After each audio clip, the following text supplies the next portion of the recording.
tagapagtupad ng nakalatag kayo at naway pagpalain ni Yahweh ang mga matuwid. So, bilang mga anak ng Diyos, nandun tayo. Righteousness, yung katuwiran. Hindi nga tayo natutuwa. Sabi nga, hindi tayo natutuwa doon sa kadiliman, sa gawang mga mali o baluktot.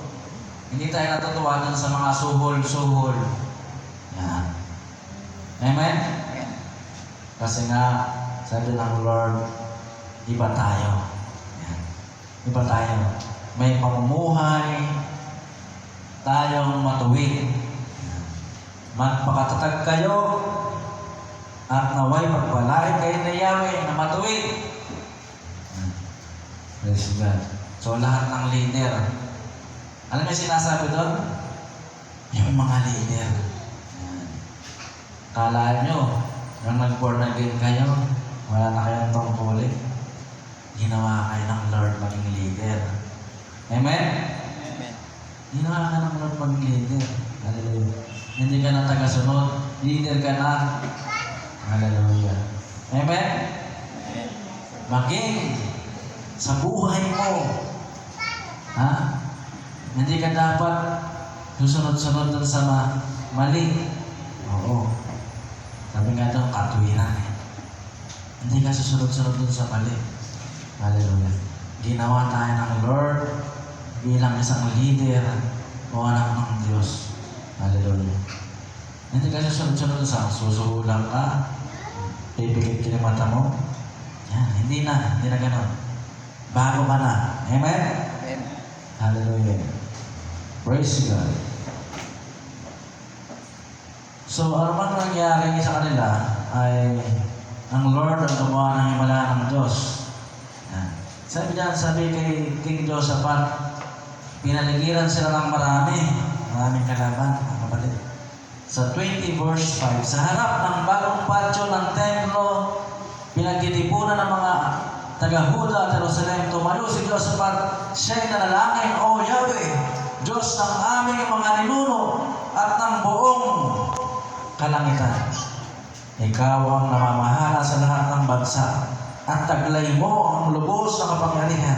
Kaya walang makakalaban sa iyo. O Diyos namin, ikaw ang nagpalayas sa mga taga rito upang dalhin sa lupain ito ang mga bayan ng Israel. Ginawa mo ito yun ayon sa pangako mo sa iyong lingkod na si Abraham. Dito nga sila tumira bilang pagkilala sa iyo. Sila ay nagtayo ng templong ito para sa iyo. Sila ay nagtayo ng templong ito.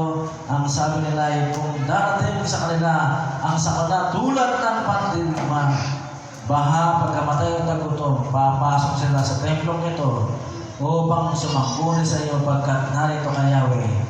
Tatawag sila sa iyo at diringgin. Nasa panahon ng kanilang pag-ipit ay ililigtas mo sila. So saan tayo papasok? Pag nagkakaroon ng tagutom, naghirap sa templo ng Diyos. Saan ang templo ng Diyos? Narito.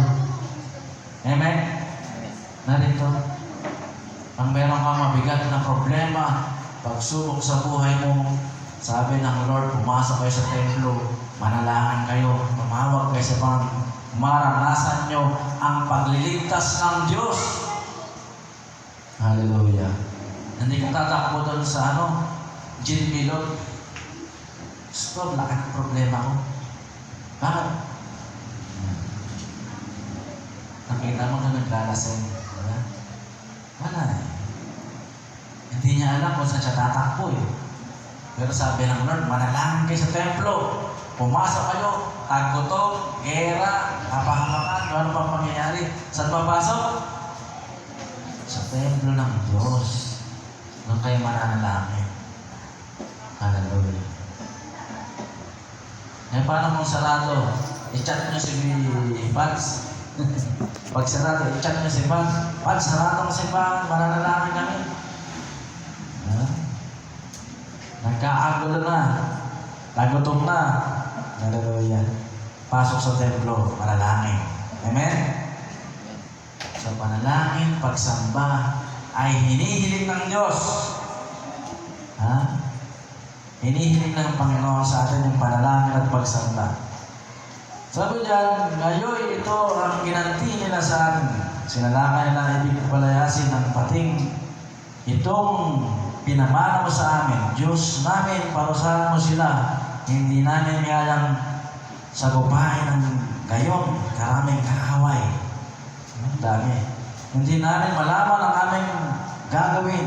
Ikaw lamang ang aming pag-asa. Amen? Kinalanin mo ang Diyos na iyong pag-asa sa dami ng iyong kalaban. Sa dami ng iyong problema. Diyos, ikaw lang ang aming pag-asa. Sa bahay, anong problema sa bahay? Walang bugas. Walang pambayad ng kuryente. May pambayad ka ng kuryente pero walang tubig. At sa ulo. So, anong gagawin mo? Lumapit ka sa Diyos ng Diyos ng pag-asa. The Lord of hope. Ha? Ang Diyos ng pag-asa. Nandito Lord of Church. Lord of hope. Ang Diyos ng pag-asa. Nung kalalapit. Hallelujah. Amen? Ano pa yung mga problema sa bahay? Ang titigas ng ulo ng mga bata. Ubus na yung boses mo. Putol na initit ng laik mo. Kakasigaw sa mga bata. Yan, problema.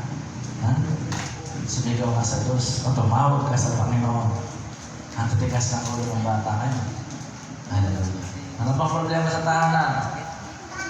Hallelujah. Kakapusan. Ha?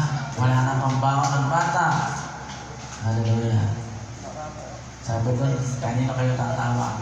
Sa Diyos ng pag-asa. Amen? Hallelujah. Pag nawala